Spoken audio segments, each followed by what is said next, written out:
오늘은 예수님이 제자를 부르신 첫 번째 이유, 한 가지로 볼 수가 있지만 한 가지를 이렇게 꼭 짚는다면 첫 번째 이유라고 이렇게 표현하는 것입니다. 하나님은 우리가 사역을 많이 하는 것을 좋아하실까요? 아니면 하나님과 함께 사랑 속에서 함께 교제하는 걸 좋아하실까요? 1번, 2번 질문 중에 여러분들은 하나님이 어떤 걸 더 좋아하실까요? 2번입니까? 네, 그럴 것 같습니다. 답은 맞췄는데 우리나라 교육이 그렇습니다. 1, 2, 3, 4번 중에 답은 잘 맞추는데 실력이 없어요. 문제가 좀 있죠? 네, 아마도 사람마다 생각이 다를 수는 있겠지만 둘 다 중요하죠. 그러나 우선순위 속에서는 먼저 하나님과 함께하는 것, 하나님을 사랑하는 것이 더 중요합니다. 예수님도 우리에게 이렇게 가르쳐 주셨죠. 마음을 다하고 목숨을 다하고 뜻, 힘, 생각을 다 들여서 집중해서 하나님만 사랑하라 이렇게 말씀하셨습니다. 하나님께서 우리를 구원하신 것은 우리가 어떤 행동으로 일을 많이 해서 구원하신 것이 아닙니다. 로마서 4장 5절로 6절을 보면 이런 말씀이 있습니다. 시작. 그러나 경건하지 못한 사람을 의롭다 하시는 분을 믿는 사람은 비록 아무 공로가 없어도 그의 믿음이 의롭다고 인정을 받습니다. 그래서 행한 것이 없어도 하나님께서 의롭다고 여겨주시는 사람이 받을 복을 다윗도 다음과 같이 말하였습니다. 행복하다 그 소리예요. 그러니까 행한 것도 없는데 하나님이 구원하신 거죠. 그러니까 우리가 어떤 일을 많이 하고 뭘 해서 하나님이 구원하고 사랑이 아닙니다. 사랑 많으신 하나님은 그래서 우리가 하나님과 함께하는 걸 즐거워하시는데, 이 말은 무슨 말이냐면 우리가 아무리 일이 바쁘고 사역이 많고 세상 일이 많아도 하나님과 함께하는 시간을 갖지 못하는 것을 기뻐하지 않는 것입니다. 이 말씀 반대로 보는 거예요. 내가 일을 많이 했다고 기뻐하는 것이 아닙니다. 뭐 엄청난 업적을 쌓았다고 기뻐하는 것이 아닙니다. 하나님과 함께하는 시간을 갖지 않으면 아무리 업적을 많이 쌓고 일을 많이 해도 하나님에게는 기쁨이 안 된다라는 거죠. 그래서 우선순위는 하나님과 함께하는 시간을 많이 보내는 것입니다. 모세는 민족의 지도자로서 너무너무 바쁘고 힘든 삶을 살았죠.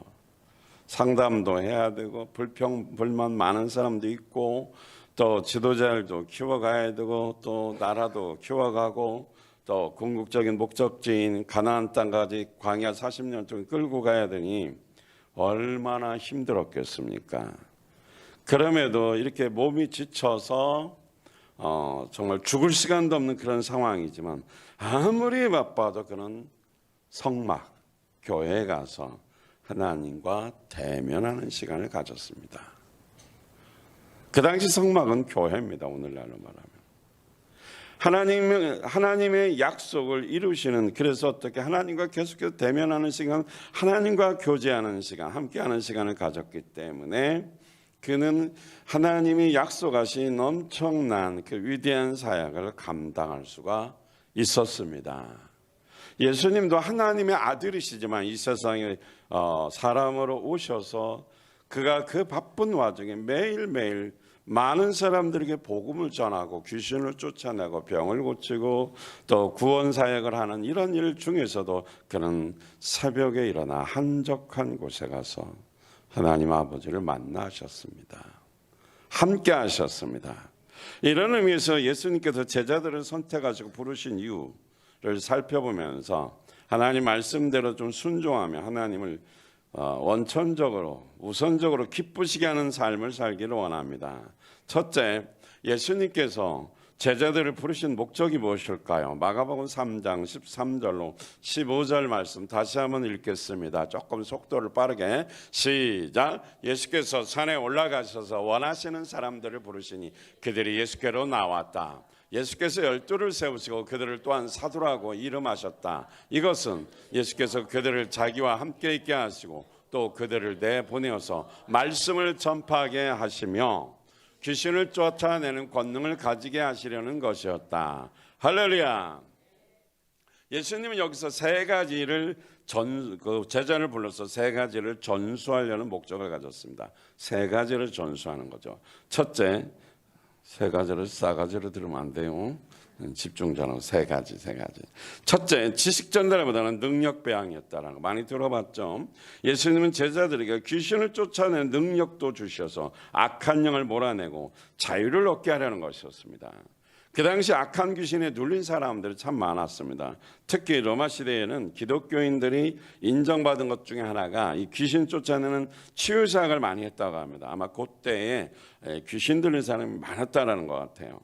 예수님은 제자들에게 능력을 더 배양시켜 이 세상을, 능력을 더 확장시켜서 이 세상을 지배하고 다스리는 악한 영을 몰아내고 참된 자유를 얻게 하려는 것이었습니다. 만약에 여러분들이 누군가가 예배 시간에 여기 앉았는데 자꾸 마음에 화가 나요. 그러면 성령의 지배를 받는 자입니까? 악한 귀신의 지배를 받는 자입니까? 그렇죠. 귀신의 지배를 받는 자죠. 하나님을 예배로 와서 귀신을 지배받으면, 귀신의 지배를 받으면 그건 완전히 사탄의 종이 되는 겁니다. 혹여라도 이 아침 시간에 여러분들 그런 사람이 있거든 철저히 회개하시기 바랍니다. 왜 악한 영의 지배를 받고 화를 내고 분노하고 짜증을 내고 그러고 있습니까? 그러면 안 되죠. 하나님이 다 알고 계신데. 그래서 이 분위기를 흐트러뜨리면 안 됩니다. 그래서 우리는 악한 영에 지배받고 짜증내고 분노하라는 것이 아닙니다. 예수의 이름으로 악한 영을 몰아내라는 것입니다. 그런데 뭐 자기가 자기를 못 이기는데 누구를 도와줍니까? 자꾸 신경질하고 막 감정적으로 사로잡히지 말고, 잘못했으면 회개하면 되지 왜 자꾸 남의 탓합니까? 그러지 말고 그럴 때 예수 이름으로 몰아내시고, 그래서 어떻게 성령 안에서 하나 돼야 됩니다. 예수님이 우리를 부르신 거, 하나님의 자녀로 부르신 거, 제자로 부르신 것은 능력을 키워주기 위해서 그렇습니다. 귀신의 종이 되지 말고 하나님의 종이 되십시오. 예수 그리스도의 제자가 되기를 바랍니다. 두 번째는 교실 강의보다 현장 실습이었습니다. 모든 것은 다 이론으로 가르칩니다. 그러나 주님은 이론적으로 가르치지 않았습니다. 야전에 직접 나가서 복음을 전파하게 하셨어요. 입으로만 뭐 전도는 첫째 이렇게 해야 된다, 사람은 이렇게 만나야 된다, 기도는 이렇게 해야 된다, 그리고 어떻게 하면 열매 맺을 수 있다, 이런 게 아닙니다. 그냥 직접 가서 만나면 돼요. 부딪혀야 복음이 증거되고 거기서 어떻게 해요? 스스로 터득하게 되는 것입니다. 그래서 이론가가 되지 말고 현장에 가서 실제로 어떻게 사람을 만나서 하나님의 복음을 전하는 훈련을 시켰던 것입니다. 여러분, 세상으로 나가십시오. 맨날 앉아 보여서 싸우지 말고, 제각대각하지 말고, 잘났다고 하지 말고, 좀 나가서 불신자들을 만나서 그들에게 사랑을 좀 베푸시기 바랍니다. 자기들끼리 모여서 맨날 잘났던 그 교만입니다. 교만 덩어리는 하나님의 사랑을 받지 못하고, 하나님의 은혜를 받지 못하고, 하나님의 경고를 들을 수밖에 없습니다. 그래서 실제로 현장에 나가서 복음을 전하도록 주님께서 훈련시키고 영혼 권하라고 그들을 부르신 것입니다. 그래서 결국 어떻게 해요? 제자들이 부르신 목적에 따라갈 때에 열매는 저절로 맺어지는 것입니다. 세 번째, 예수님이 전수하려고 원했던 것은 오늘 본문에서 말씀하고자 가장 중요한 것 같아요. 가르쳐서 제자 만들려는 것이 아니라 보여서 제자 만들려는 거죠. 우리 교회 스타일로 한마디로 시작. 딴 교회에서 오셨군. 보고 배우는 원리. 딱 압축해 놨잖아요. 제자를 부르는 건 보고 배운 원리를 어떻게 가르쳐 주려고 하는 거죠. 이게 성경을 이론적으로 하는 것이 아니라 삶에서 보여주는 거예요. 모범적으로 보여주는 겁니다. 삶에서 보고 배우려면 어떻게 해야 되냐? 아무래도 학생들처럼 교실 안에 가두고 가르치는 이론적인 것이 대개는 될 수밖에 없어요. 뭔가 이렇게 가르치려고 하면.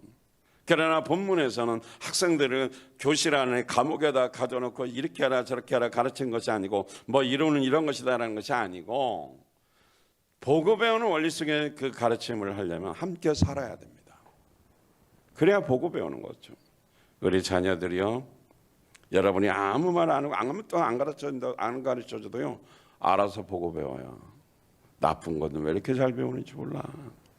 좋은 것을 그래서 보여줘야 돼요. 여러분 앞에서는 막 좋은 척하고 뒤에 가서 짜증하고 불평하잖아요. 애들이 똑같이 뒷담화합니다. 여러분 자녀들 속에 그게 똑같이 나타나요. 본인들이 모르죠. 자녀들 모습은 다 알아요. 뒷담화하지 마세요. 앞에서 웃었으면 뒤에서도 웃어요. 앞과 뒤는 다르면 안 되잖아요. 왜 모여가지고 그렇게 디스하고 안 좋은 얘기만 하고, 좋은 얘기해도 좋은 얘기 다 좋은 얘기만 하다가 죽어도 좋은 얘기 다 못하고 죽어. 좋은 얘기도 많은데 왜 그렇게 불평해? 자기는 그렇게 살지도 못하면서. 그러면 나한테 와야 내가 자기 안 좋은 거 다 얘기해 줄게. 지옥의 형벌이 보이는 것도 얘기해 주고, 하나님이 어떻게 생각하고 있다는 것도 아는 만큼 알려줄게요. 간담이 서늘해질 수도 혹시 있을 수도 있잖아요. 있을 수도 있다 그러지. 있다고 한 말 하니까 말 시비 걸지 말아요. 좋은 얘기하다 돌아가죠. 좋은 얘기하다가 좋은 얘기하기도 바쁜데 뭘 그렇게 그냥 짜증내고 앉아서도 은혜 받지 뭘 그렇게 계산하고 있어요. 머리 계산해봐야 수박 한 통만도 못해. 그냥 감사한 얘기, 좋은 얘기 나누십시오. 왜? 누가 배워요? 자녀들이 보고 배운다니까요. 목원들이 보고 배워요. 목원들이 좀 모범을 보여야 되죠. 그래서 예수님이 함께 살아야 된다는 거죠. 그러니까 함께 살면 부담되는 건 나를 보고 배우니까 함께 사는, 만약에 내가 좀 리더라면 부담되죠. 잘 살아야 되니까, 올바르게 살아야 되니까. 그러나 제자 훈련의 가장 좋은 방법은 이론이 아니고 뭐예요? 보고 배우는 거죠. 그래서 예수님이 함께 제자들과 살면서 실제로 이렇게 살라고 몸으로 가르쳐 주셨습니다. 요한복음 13장 15절 시작. 내가 너희에게 한 것과 같이 너희도 이렇게 하라고 내가 본을 보여주신 것이다. 할렐루야.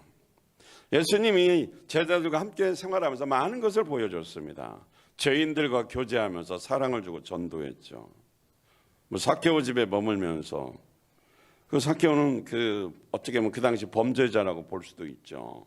죄를 졌는지 안 졌는지 모르지만 세리들은 그때 당시 4배 정도 이렇게 남의 세금을 4배로 더 매겨서 착취를 많이 했던 것 같아요. 그런데 어떻게 예수님 그 죄인을 만나서 회개할 기회를 줬습니다. 거기서 예수님 만나면서, 선하신 예수님 만나니까 회개하라 소리도 하는데 자기도 모르게 어떻게 합니까? 내가 만약에 남의 물건 뺏은 것이 있다면 4배로 갚겠습니다.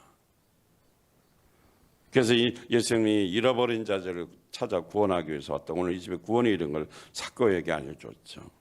사랑을 보여준 거죠. 예수님 참 대단하셔요. 그냥 죄인을 만나면 그냥 그분이 알아서 회개해요. 그 속에서 풍기는 것, 사랑, 마음이 있으니까. 마음이 없으면 절대로 성령의 역사가 안 나타나요. 입으로 하나님은 나불나불거려봐야 입만 나불이요. 마음에서 진심으로 우러나와야 돼요. 그래서 저도 가끔 대화하다 보면 어떤 사람은 그냥 울어요. 마음이 전달돼서 그런 거예요. 그러니까 이런 위선을, 우리가 마음이 없는 걸 입으로만 하는 걸 회개하셔야 됩니다. 함께 할 때는 그게 다 드러납니다. 찬양할 때도 마찬가지입니다. 성령 충만한 건데 정말 마음속에서 주님을 찬양이 우러나야 성령의 역사하셔서 모든 사람을 다 감동시키게 되어 있어요.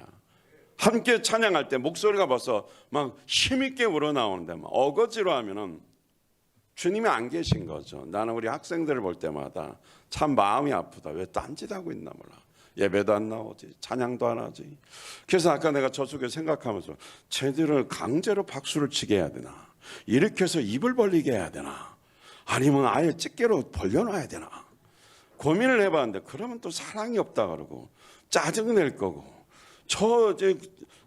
콘크리트보다 더 굳어진 쟤들뿐만이 아니라 요즘 세대예요. 어떻게 깨워야 되나, 주님 어떻게 해야 되죠? 근데 답이 없으셔야지. 그러면 답이 없다라는 건 학생들 스스로가 주님을 만나야 된다는 얘기지. 내가 어떻게 해줄 수 있는 게 아니에요. 저렇게 살면 안 되죠. 저렇게 예배하면 안 돼요. 그건 가는 길이 뻔해요. 좀 의지를 가지고 그 사무엘은 어려서부터 주님을 사랑했어요.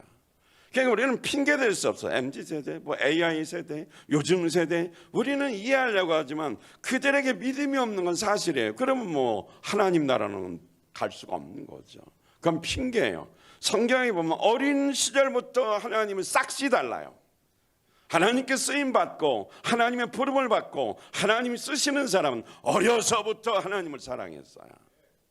어려서부터 스스로 기도했고, 마지못한 게 아닙니다. 자발적으로. 여러분들 자녀들 위해서 정말 눈물 뿌려 기도 많이 하십시오. 보고 배운다니까요. 교회에서만 아멘하고 집에 가서는 불신자니까 애들이 그거 그대로 교회 와서 우리 엄마가 그러고 살아 그렇게 보여주는 거야. 쟤들은 엄마 아빠의 대표자들이야. 교회에서만 뭐 사랑해요 그러지 뭐 사랑은커녕 쥐뿔 아무것도 없어. 그러면 니네 엄마 아빠가 그렇다는 거지, 그지? 쟤들 얼굴이 굳어져서 아니래. 우리 엄마 아빠는 절대 아니라는 거야. 나만 그렇다는 거야. 양심은 있네. 요즘 심각해요. 설교에도 꼭 요 얘기만 붙들고 시비 걸지. 그런 사람은 복을 못 받아. 그냥 예화로 이렇게 하면 안 되니까 잘하자. 끝에 마무리도 제가 어떻게 좋게 얘기했죠. 우리 엄마 아빠는 절대 그런 사람이 아니라고. 그러면 위로받고 아멘을 해야지. 그리고 속으로는 죽을 죄를 졌습니다 회개하고. 그게 겸손한 사람이요. 아니라고 빡빡 우겨봐야 하나님 앞에 다 나타납니다. 자, 예수님 보십시오. 세족식을 했어요.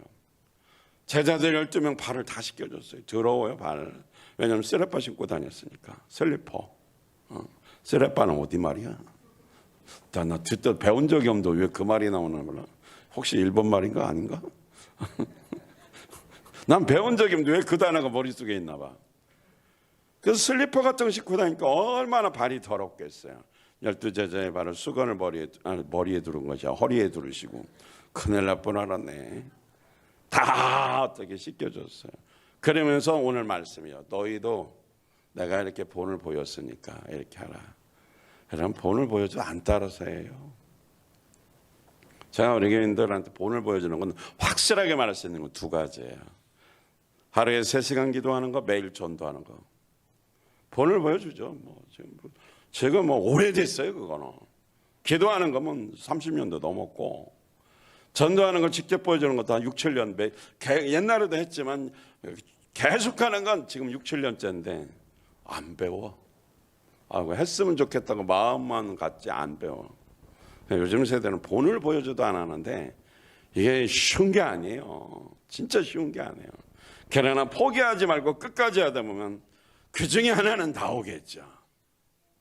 그러면 하나님의 은혜 속에서 전도하고 영혼을 만든 제자 만드는 열매가 있습니다. 여러분들이 본을 보이지 않기 때문에 그런 거예요. 예수님은 보여주셨어요. 복음 전하는 것도 보여주고 사랑하는 것도 보여주고 발을 닦아주는 것도 보여주면서 나를 따라서 하라 그랬습니다. 그런데 예수님도 실패는 했습니다. 하나는 말을 안 들었어요. 누굴까요? 누굽니까? 가룟 유다요. 안타깝지만 가룟 유다 같은 사람도 있죠. 최후의 만찬에서 같이 어떻게 떡을 떼고 잔을 나누면서 이제 마지막 주님이 고별을 하는 거죠. 고별. 그런데 가룟 유다의 마음속에 예수님은 은 30냥의 팔 돈 생각만 하고 있었어요. 자기 딸에는 계획이 있을지는 모르지만 어쨌든 간에 은 30냥의 돈만 생각하고 팔 생각만 하고 있는 거죠. 예수님 다 알고 있었죠. 그래서 예수님께서 함께하다가 이 중에서 우리가 함께하지만 한 사람은 함께하는 사람이 아니다고 대놓고 말했어요. 제자들이 누구냐고 또 물어봤어요.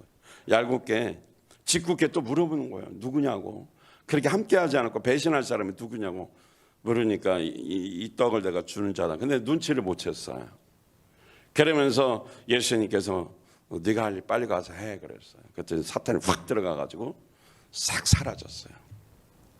자, 가룟 유다 예수님과 함께 했어요, 못했어요? 함께 했어요, 못했어요? 못했죠. 하다가 나갔으니까. 그러니까 이게 중요한 거예요. 함께하는 게 중요합니다. 예수님과 함께 해야 됩니다. 그리고 교회 공동체도 어떤 일을 할 때 마음이 함께 해야 돼요. 몸은 따로 있으면 가룟 유다 꼴납니다. 그러니까 네 할 일을 안 하니까 나중에 조용히 사라졌습니다. 그리고 가룟 유다는 예수님의 제자들과 함께 있는 자리에 거의 참석을 안 했어요. 산에 가서 기도하러 갈 때도 가룟 유다는 거기 없었어요. 세 사람 데리고 올라갈 때 그 자리 없었습니다. 가룟 유다는 기도하는 자리에 없었어요. 중요한 자리는 없었습니다. 그런데 이 사람은 회계 돈을 담당하는 사람이에요. 가장 누가 봐도 이 사람 훌륭해요. 가장 중요한 중책을 맡았죠. 살림살이를 하는 사람이에요. 그냥 누가 봐도 이 사람은 인정받는 사람인데 마음은 따로 있었어요. 결국은 뭐예요? 하나님과 함께하지 못하니까 스스로 멸망의 길로 가서 가룟 유다가 어떻게 죽은 줄 알죠? 목매달아 죽었습니다. 그러니까 함께해야 살아나는 것이고 함께해야 열매가 있는 것이고 함께해야 승리할 수 있습니다. 베드로도 이렇게 말했어요. 여러분은 여러분이 맡은 사람들을 지배하려고 하지 말고 양떼의 모범이 되십시오. 여러분들이 군림하면 안 되죠. 자기 자리를 가지고 군림하면 안 됩니다. 목자는 군림의 자리가 아니라 사역의 자리입니다. 종의 자리입니다. 내가 목자인데 내가 이런 말을 빼야 돼요. 섬김의 종이 돼야 돼요. 그래서 하나님을 말씀하시고 또 담임 목사가 말할 때는 무조건 아멘하고 순종해야 됩니다. 내 자리를 왜 월권하십니까? 그거는 잘못된 거예요. 순종이 모범이 되는 겁니다. 그래서 삶에 베드로가 그랬어요. 지배하지 말고 양떼의 모범이 되라고 그랬습니다. 그래서 삶의 모범이 되어 가르치려면 함께 살아갈 때만 가능합니다. 이론적으로는 살아봐야 되는 거죠. 그래서 함께 있어야 돼요. 그래서 제자들을 부르신 첫 번째 이유는 그들과 함께 하기 위해서라고 그랬습니다.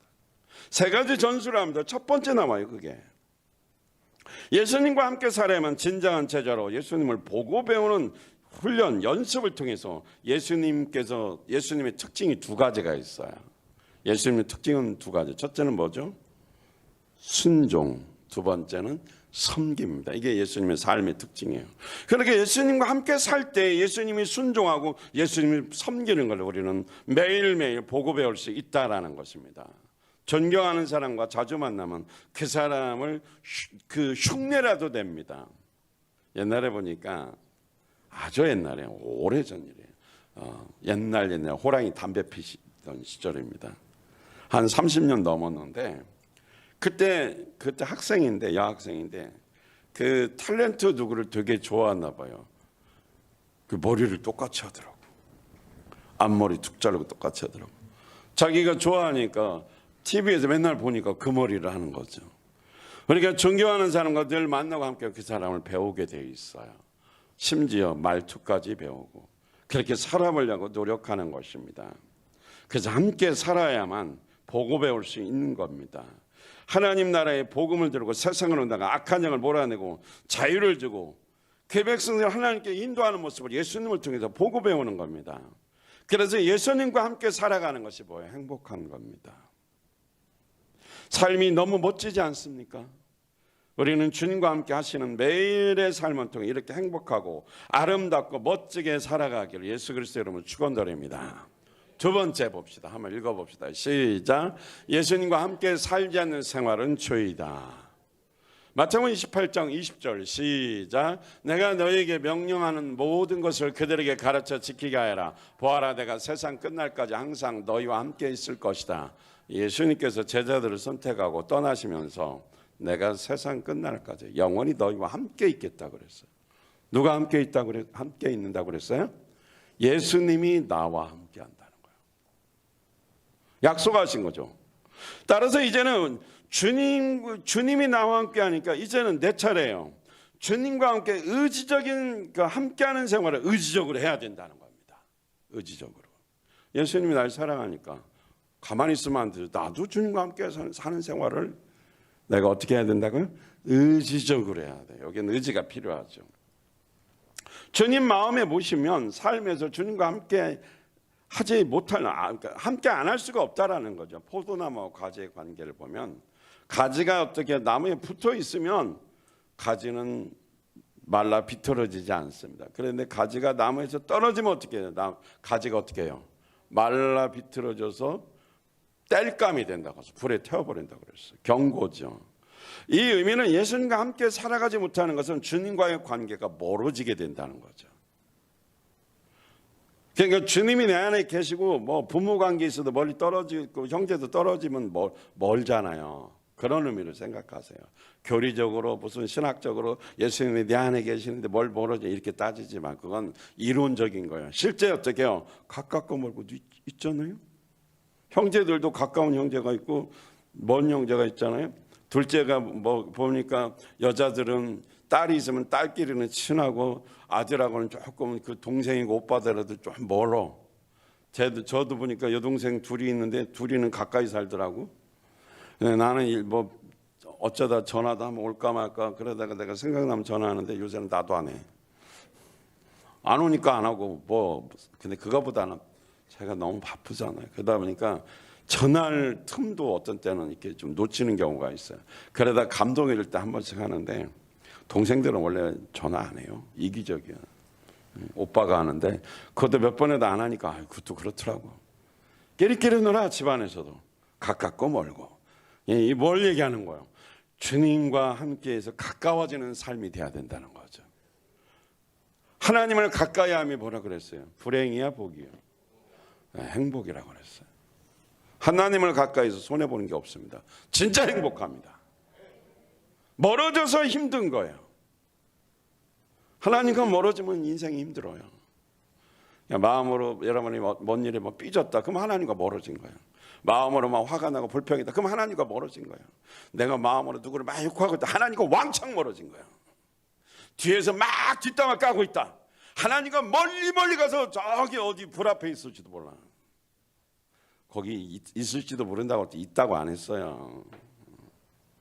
멀어지면 안 되잖아요. 하는 척만 하지 말고 진심으로 해야 되고 하나님과 가까워야 돼요. 가지가 붙어서 어떻게 해요? 머물러 있으라고. 붙어만 있지 말고 양분을 잘 공급받아서 머물러 있어야 돼. 근데 주님과 멀어지게 되면 세상적인 가치관으로 살게 되니까 결국 죄를 범하게 되죠. 야고보 예수님의 그 동생이죠. 하나님을 가까이 하면 복이라고 시편 말씀을 인용했습니다. 반대로 그래서 하나님과 멀어지면 복이 없다는 거죠. 가룟 유다는 예수님께서 제자들과 기도하고 함께하는 자리에 항상 보이지를 않았어요. 뒤에서 독립운동하느라 바빴어요. 나라와 국가를 위해서 이 가룟 유다가 큰일 하는 사람이에요. 그 자기 나라의 독립을 위해서 독립군이었으니까요. 얼마나 바빴는지 몰라요. 그러면서 뭐 제자 일은 다 했죠. 근데 문제는 주님과 함께하는 자리에 너무 바빠가지고 거기 있지를 않았어요. 그래서 예수님은 자기 계획대로 이용하려고 팔아먹은 건데 하나님의 뜻이 아니니까 대형 사고 친 거죠. 실패한 거죠. 아무리 좋은 일을 해도 예수님과 함께하지 않으면 죄 가운데 살 수밖에 없어요. 내가 아무리 선한 일을 하고 내가 아무리 계획이 좋아도 주님과 함께하지 않으면 죄 가운데 살 수밖에 없다라는 겁니다. 명심하시기 바랍니다. 요한복음 15장 5절 현대어 성경으로 보겠습니다. 시작. 나는 포도나무요 너희는 가지다. 누구든지 내 안에 살고 내가 그 안에 살면 많은 열매를 맺을 것이다. 너희가 나를 떠나서는 아무것도 할 수 없다. 할렐루야. 주님과 함께하면 열매가 풍성하지만 예수님을 떠나거나 예수님과 함께하지 않으면 그는 일을 많이 해도 아무것도 뭐다? 그렇죠. 겉만 보고 부러워하지 마세요. 제가 오늘 아침에 또 회개를 했죠. 예전에 제가 젊었을 때 물론 그 30대로 가면 다시 그 꿈을 가질 수도 있어요. 그런데 이제 오랜 세월 지나다 보니까 그게 참 허무한 것이고 그게 뭐 하나님 뜻이 아니었다는 걸 이제 알겠어요. 제가 30대 때는 이제 미안합니다. 이게 뭐 우리 교회가 작은 교회는 아니에요. 영혼권이 중요하니까. 그런데 30대 때는 그때는 항상 한국 교회가 뭐가 유행했냐면 부흥운동이 유행했어요. 80년대에 막 어떤 교회 막 서울에 막 여의도 연예인 막 그냥 뭐 몇십만 몇백만 교인이고 막 전 세계 막 TV 나오고 막 전도처럼 수백만이 모이고 와, 뭐 신학교 가면 다 그런 꿈을 한 번씩 꿔보잖아요. 그런 꿈도 없이 어떻게 신학대학을 가? 그게 없는 사람이 이상한 거지. 그래서 나도 될 수 있다 그러면서 얼마나 열심히 공부하고 기도하고 막 쫓아다니고 뭔가 해보려고. 오늘 아침에 생각해 보니까 내 분수를 몰랐구나. 주님, 허망한 것을 바라보면 그걸 가지고 하나님 모시기 얼마나 한심하고 답답했을까요? 진짜 회개했어요. 처음부터 하나님과 관계 속에서 깊이 있는 게 세상의 어떤 가치관, 교회가 움직이는 가치관이 아니라 하나님과 관계 속에서 나를 봐야 되는데, 그때도 매일 큐티했는데 내가 욕심이 좀 그때는 과했던 것 같아요. 그때 당시에 욕심이라고 생각 안 했어요. 하나님 뜻이라고 생각했지. 여러분, 하나님과 함께하지 않으면 아무것도 못해요. 다 무너졌어요. 한국교회 그거로 추구해서 매스컴에 나오고 성공했다 그러고 뭐 하여튼 여러 방향이 있는데 이런 분들 거의 다 실패로 끝났어요. 눈에 보이는 큰 게 좋은 게 아니에요. 남의 떡 좋아하지 마세요. 자기 거, 자기 교회 사랑하고 30년 이렇게 붙어 이렇게 부딪히고 아웅다웅했거든. 같이 있는 게 행복한 거 아니에요? 있는 사람 사랑할 줄 알고 구간이 명간이다. 그것도 기분은 별로 안 좋지만 같이 있는 사람이 좀 그 얘기 쓰지 마세요. 듣는 사람이 별로 안 좋아. 어쩔 수 없었다는 얘기잖아요. 그건 아니잖아요. 진짜 사랑해서 영혼 살리려고 어렵게 여러분들을 새롭게 주의 제자로 키워보려고 하는데 그런 단어들은 안 좋은 거예요. 상대방 한 번만 생각해 보세요. 그렇지만 먼저 아는 사람은 깊이 있게 좋은 거예요. 있는 사람이 좋은 거예요. 난 저 사람만 안 보면 좋겠어. 그럼 그 사람도 마찬가지. 나도 너만 사라지면 좋겠어. 그러면 안 돼요. 그러면 하나님과 막혀 안 막혀? 막혀요. 어떤 분들은 싫은 내색을 너무해. 누가 마음에 안 들어. 그렇게 하지 마요. 그 사람 입장에 생각해 봐요. 불쌍하잖아요. 몰라서 그런 건데 그 사람이 예수 믿고 변화된 걸 한번 상상해 보세요. 저런 사람이 주님의 제자로 변화됐다. 이건 기적이라고. 그 생각을 해야 되지. 못마땅한 것만 보면 상대하기 싫죠. 그럴수록 더 가까이 하십시오. 이걸 생각하세요. 저 사람이 예수님을 진짜 믿고 구원받아서 주님의 제자로 새롭게 변화됐을 때 모습을 상상해봐서 저런 이런 거죠. 저런 인간은 내놓은 인간이야. 근데 그분이 언제 어느 날 목자가 됐어. 그게 너무 잘하는 거야. 기적이잖아요. 그게 신약교회를 회복하는 가정교회예요. 건강한 교회예요. 우리 교회에 그런 역사가 많이 일어나야 돼요. 내놓은 사람이 보니까 어느 날 목자가 돼가지고 완전히 설거지하고 막 다 난리가 난 거예요. 보니까 그렇게 뺀질뺀질 되다가 완전히 보니까 전도사 목사보다 더 잘해. 목자가. 그걸 상상하세요. 믿음의 상상은 이루어지는 걸 믿으십시오. 시간이 필요해요. 기다리는 거죠. 그냥 싫다고 막 이렇게 째려보고 그 사람은 못 봐서 그런데 내가 봤어. 그러니까 본인이 알잖아요. 불편해하면 안 돼요. 차라리 뒤에 가서 혼자, 저도 솔직히 그럴 때 많아요. 막 불편하면 진짜 막 힘들어. 그런데 뒤에 가서 그냥 후 하고 혼자 그리고 끝나. 그럼 뭐 나 혼자 그런 걸 누가 시비 걸 거야. 지금 말해가서 탈로 다 났네. 에이.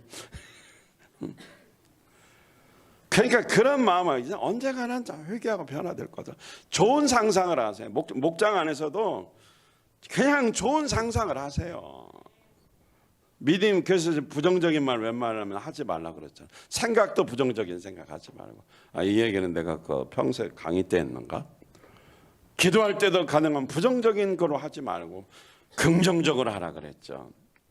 그래서 우리가 주님을 떠나면 아무것도 못해. 주님과 함께 해야만 됩니다. 그러면 오늘 말씀을 들으면서 인간관계든 하나님과 관계든, 원래 물론 하나님과 관계죠. 첫째는 불성실한 거, 하나님과 가까이 하지 못하고 하나님과 가까이 하는 것에 자꾸 멀리 가고 하나님의 음성 들을까 봐 겁이 나서 도망가는 사람도 있어요. 하나님의 음성 들으면 해야 되거든. 안 들으려고 도망가는 사람은 희한한 범죄자가 있어. 이번에 어떤 분이 그런 고백했어요. 우리 교인 말고 어떤 분이. 그러니까 이게 걸림돌이에요. 이거 진짜 회개하셔야 돼요. 예수님이 이 세상에서 우리와 함께 하시기 위해서 성육신 하신 것입니다.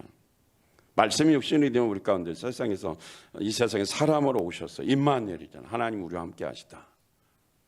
우리와 함께 하시기 위해서 예수님께 이 땅에 오셨으니까 예수님과 함께 하시는, 함께 살아가는 연습을 매일 해야 된다라는 겁니다. 세 번째, 마지막으로 예수님과 함께하는 생활, 삶은 행복합니다. 자, 마가복음 3장 13절 15절 현대어로 다시 읽겠습니다. 시작. 예수께서 산으로 올라가 평소에 마음에 두셨던 사람들을 부르셨다. 그리고 그들이 가까이 오자 12사람을 뽑아 자신과 함께 있게 하셨다. 이는 그들을 세상에 내보내 말씀을 전파하게 하고 귀신 쫓는 권세도 주시려 함이었다. 14절까지? 맞아요. 근데 아닌데 15절도 있는데? 맞아? 네. 이렇게 헷갈릴까? 자꾸 어떤 분이 자꾸 딴 생각을 하니까 내가 글로 들어갔나 봐. 좀 집중해 주세요. 예수님께서 평소에 마음에 두셨던 사람을, 제자를 볼 때 아무나 뽑은 것이 아니라 자기가 원하는 사람. 저 사람은 제자가 됐으면 좋겠다. 예수님이 계속 다니면서 처음 만난 게 아니에요. 미리 몇 번 만났어요. 성경에 이렇게 연구해 보면 베드로 같은 경우는 한 1년 전에 이미 만난 사람이에요. 그래서 마음에 아직은 투박하고 거칠지만 변화되면 놀라운 일을 하겠다. 이거를 본 거죠. 그리고 그 마음을 본 거예요. 그래서 자기 마음에 두었던 사람을 제자로 불렀어요. 그 이유는 자신과 뭐 하려고? 함께 살려고. 뒤에는 뭐 복음 전파하고 귀신 쫓는 것은 그 두 번째, 세 번째는 다음 문제예요. 일단 예수님이 제자를 부르는 것은 뭐예요? 함께 있으려고. 우리 함께 있어야 돼요. 예배 자리에 함께 있어야 돼요. 목장 자리에 함께 있어야지. 또 뭐 개 모임이다, 친구 모임이다, 뭐 군대 모임이다, 뭐 대학 동창 모임이다 하고. 아니 목장 모임은 이미 태초에 정해졌는데 그거를 그 약속이 선약이라고 그거 뻥치면 안 돼. 그걸 개뻥이라 그러는 거거든. 그걸 미뤄야지. 그거 못 가면 그만이지. 그 사람이 내 영생을 책임져 주는 건 아니잖아요. 물론 전도하는 목적도 있지만 그것도 핑계예요. 중요한 자리 가룟유다 보세요. 독립운동을 해서 지금 나라와 국가를 위해서 대사를 위해서 얼마나 할 일이 많아요. 근데 결국은 예수님은 어떻게 했죠? 돈 주고 팔아먹었잖아요. 그냥도 안 팔아먹고 돈 주고 팔아먹었어. 다 핑계예요. 핑계. 변명 안 돼요. 그냥 주님과 함께하는 게 무슨 일순위. 예수님이 날 부른 건 네가 잘났고 키 크고 예쁘고 멋있고 옷 잘 입어서가 아니에요. 그냥 함께하려고. 함께하면 보고 배우니까 뭔가 제자가 될 만하니까 부른 거죠. 함께 살기 위해서 부른 거예요. 믿으셔야 됩니다. 그리고 이렇게 살아야 됩니다. 함께 살 때 예수님과 함께 있으면 능력은 저절로 받아요. 그건 여러분들이 경험할 수 있어요. 그냥 함께하면 능력은 저절로 받는 거예요. 받으려고 받는 게 아니에요. 복음 배울 때 능력도 따라오는 거죠. 그리고 예수님이 전도하러 가라면 순종하고 바로 가게 되어 있습니다. 오늘 예배 끝나거든 마스크 들고 한 20장씩 들고 가서, 아니다 40장씩 20장 들고 가서 한 장씩 나눠주면 치사하니까 2장씩 꼭 벌려서 주세요. 접어서 주면 한 장인 줄 안 받아. 그러니까 2장을 살짝 펴서 주면 사람들은 풍성할 때 받는 거. 지혜죠, 지혜. 꼭 돌리세요. 밥 먹고 그냥 가지 말고. 그러면 하나님 안 기뻐하죠. 자, 그래서 어쨌든 간에 함께하기 위해서 불렀고 임마누엘 말씀을 이루셨습니다. 그래서 이 세상이 살아가는 동안 악한 영에 패배하고 어려움을 가끔 당하는 이유는 우리가 능력이 없어서가 아니라는 거죠. 우리가 어려움도 당하고 실패도 하고 뭐 이런 일을 당하는 거는 우리가 능력이 없어서가 아니에요. 왜 그럴까요? 답. 저거 좀 설교하잖아. 핵심. 우리가 능력이 없어서가 아니에요. 왜? 그렇죠. 내가 예수님과 함께 하지 않아서 그런 거예요. 내 능력은 어차피 없거든요. 주의 능력인데, 그러니까 내가 시험 들고 삐지고 댐비고 대들고 그 같은 말이지. 뒤에서 뒷담하고 불평하고 남 흉보고 목사 흉보고 그 사람 제일 그 이 복을 못 받아요. 하나님 복을 안 줘버리고 지금. 그건 잘 알고 계셔야 돼요. 하나님이 쓰시는 종은 마음에 안 들어도 좋게 얘기해야 돼. 또 본인이 알아서 회개하니까.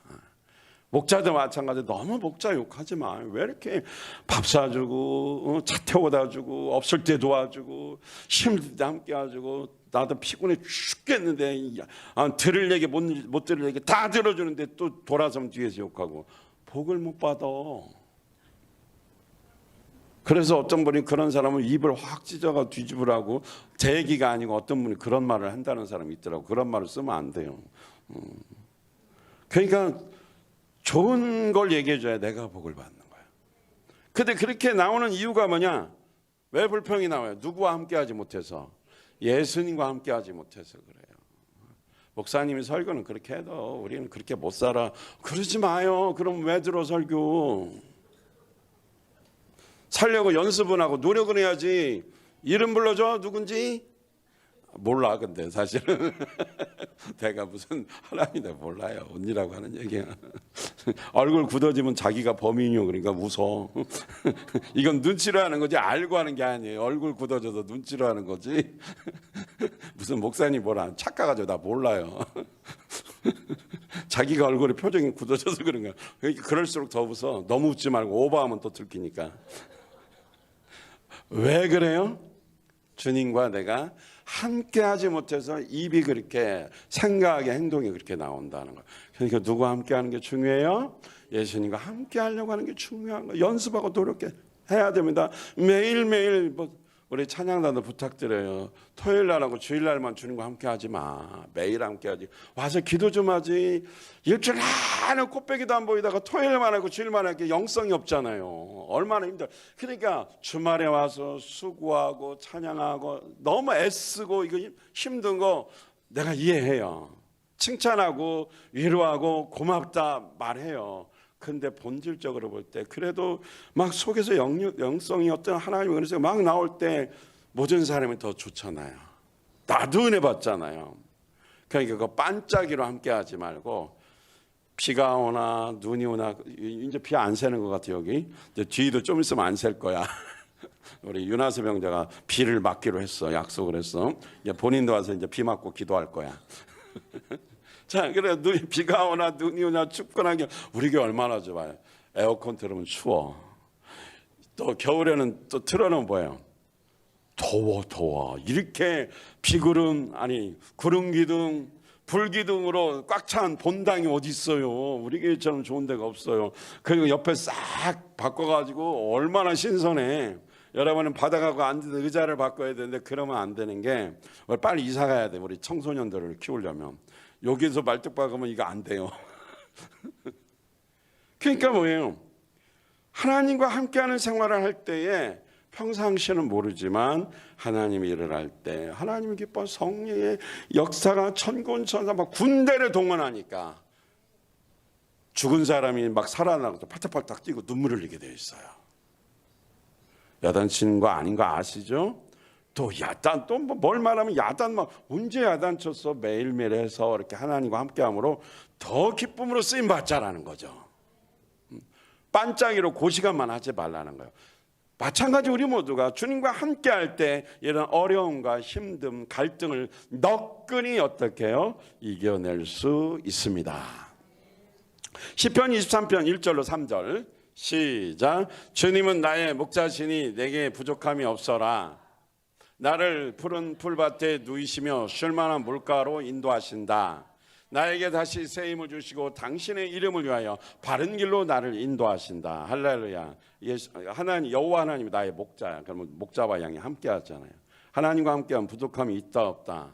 없다. 그다음에 두 번째는 쉬게 해준다 안 해준다? 그렇죠. 영적인 쉼이 있어요. 몸만 쉬는 게 아니라 마음이 쉬어야 돼요. 영적인 쉼이 되니까 생수를 마시니까 얼마나 기쁨이 넘쳐. 세 번째 3절 그 다음에 내게 뭘 준다? 그래서 예배에 여러분 성공하면 새 힘을 얻습니까? 못 얻습니까? 할렐루야. 주일날 말씀의 은혜 받으면 새 힘을 얻는 거예요. 그러니까 매일매일도 주님과 함께하면 새 힘을 얻는 거죠. 그래서 저녁에 잘 때 힘이 다 빠지고 그때 이제 감사 기도를 하라는 거죠. 감사일기를 그래서 밤에 쓰면 좋아요. 주님 오늘 한 날도 일 잘하게 하셔서 감사합니다. 사고가 하나도 안 났어요. 너무 감사드려요. 덥기는 했지만 제가 일해서 가족을 먹여 살릴 수 있으니 감사하고 선교할 수 있으니 감사하고 도둑질한 거 아니잖아요. 힘써 벌어서 노동을 한 거 얼마나 가치가 있어요. 감사하는 거죠. 내가 내 마누라를 만나서 너무 감사해. 바가지는 비록 긁어도 그 마누라 없으면 내가 사람이 안 됐을 것 같아. 너무 감사해. 막 이러면서 사람 사는데 항상 좋겠어. 그러니까 감사로 바꿔야지, 그지? 저 자녀들 있으면 어쨌든간 감사합니다. 감사를 찾아내면서 하면, 그리고 잠들면 새벽에 탁 일어나서 또 주님 만나면 새 힘이 아침 해가 떴습니다. 그러면서 어떻게 해요? 하품하면 안 돼요. 찰나에 새 힘을 탁 얻어서 하루를 또 기쁘게 시작하는 거죠. 그냥 다 해답이 있는데 스스로가 그거를 찾지 않아서 그래요. 주님과 함께하면 이렇게 행복합니다. 다니엘서 6장 10절을 한번 보겠습니다. 시작. 다니엘은 왕이 금령 문서에 도장을 찍은 것을 알고도 자기 집으로 돌아가서 다락방으로 올라갔다. 그 다락방은 예루살렘 쪽으로 창문이 나 있었다. 그는 늘 하듯이 하루에 3번씩 그의 하나님께 무릎을 꿇고 기도하며 감사를 드렸다. 다니엘은요, 포로로 잡혀갔는데 국무총리가 됐어요. 그러니까 자기를 공격하는 사람 많아야 안 많아요? 많아요. 죽이려고 그랬어요. 죽이려고. 그런데 이게 죽음의 위협 속에서 하루에 3번씩 어떻게 했어요? 무릎 꿇고 기도했다는 것은 오늘 설교대로면 하나님과 어떻게 했다? 함께하는 시간을 정규적으로 가진 거예요. 하루에 3번씩 하나님 앞에 일정하게 하나님과 함께했어요. 불평하지 않고 자기가 지금 죽음의 위협 속에 있는데 어떻게 했다?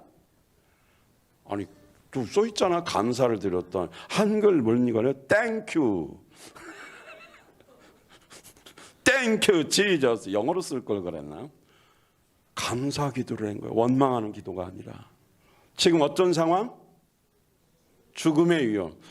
뭐 죽음에 무슨 총 대고 누가 죽인다고 하는 분 계셔요? 없죠. 근데 왜 이렇게 인상 쓰고 살아?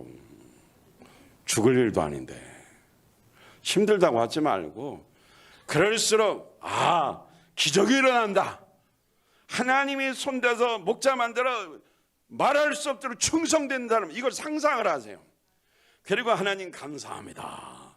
이미 올려놨습니다. 될 줄로 믿습니다. 주님이 책임져 주세요. 주책입니다. 이러면서,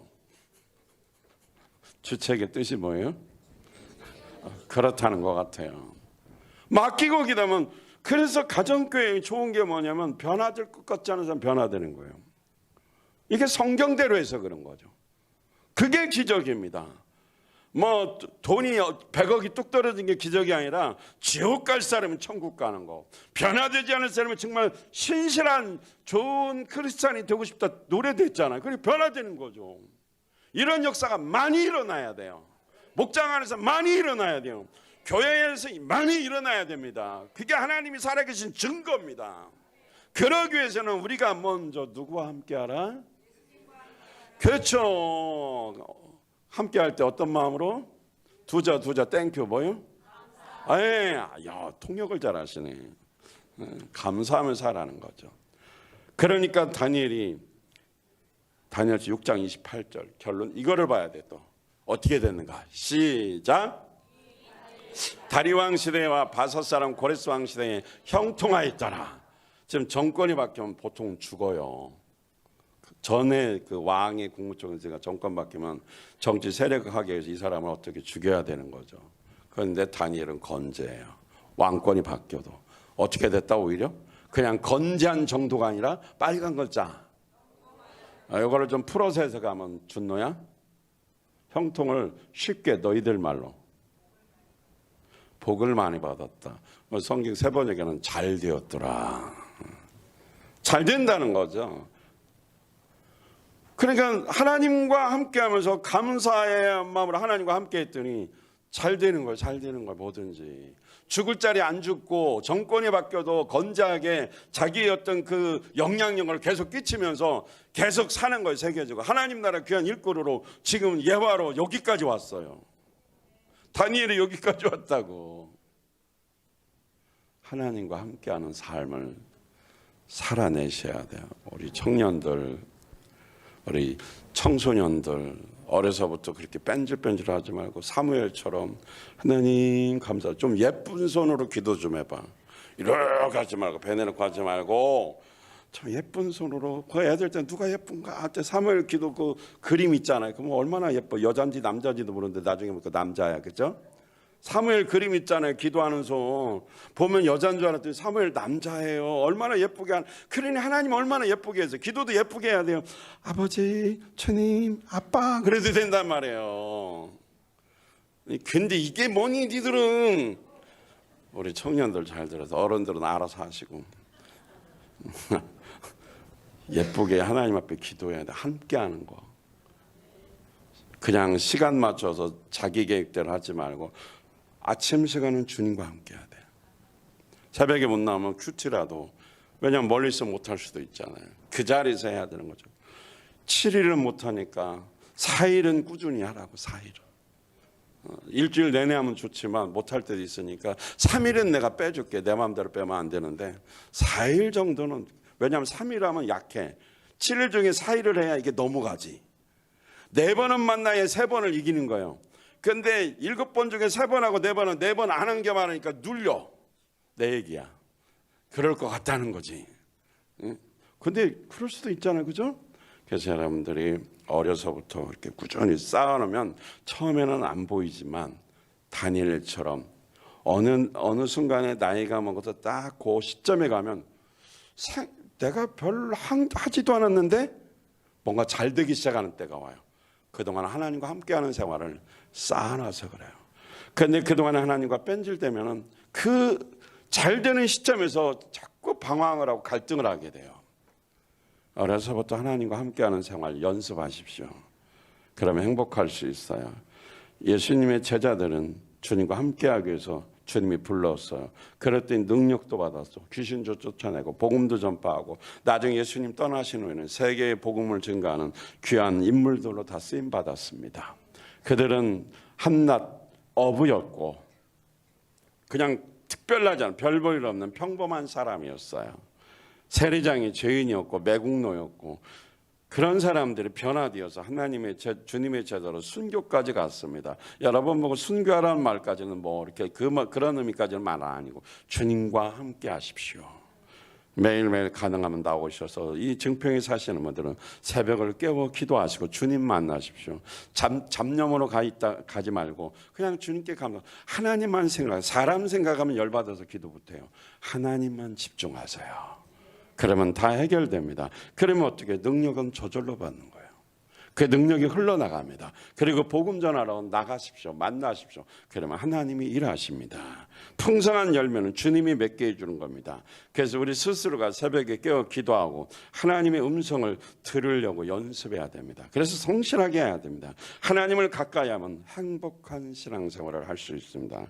하나님과의 관계를 가까이 하는 것은 가장 중요한 우선순위를 생각하고 이 무더운 여름에 주님 앞에 기도하고 주님과 함께 하시면서 그가 주시는 능력으로 승리하며 행복하시기를 예수 그리스도 이름으로 축원드립니다. 할렐루야. 이 시간 하나님 앞에 들은 말씀 주의 음성 마음에 들렸습니까?